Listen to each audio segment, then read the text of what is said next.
Yes miss Gayatri, बोला.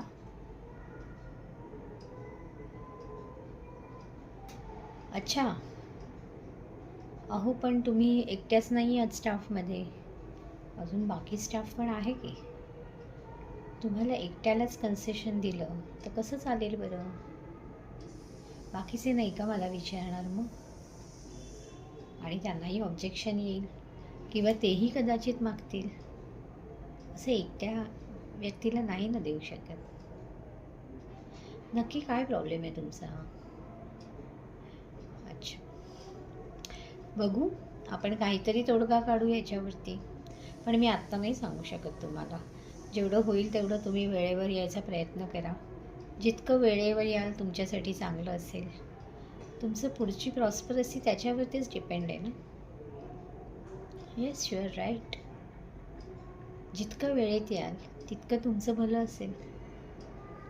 आणि तुम्ही म्हणता तसं मी काही दिवस ॲडजस्टमेंट करीनही, परंतु कायमसाठी नाही करू शकत.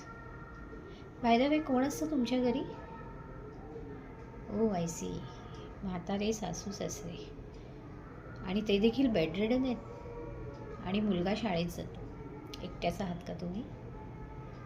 अच्छा, बरं. आपण काहीतरी विचार करू याच्यावरती.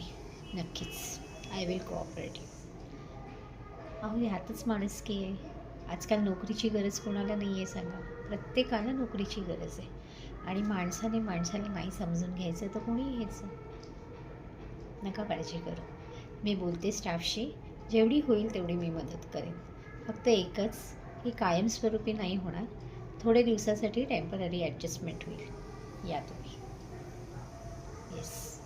हां, आणि मला जाताना ती फाईल मात्र आज कंप्लीट करून द्या. हो हो, आज मीटिंग आहे माझी उद्या.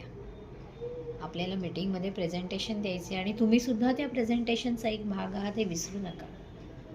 Choice is yours.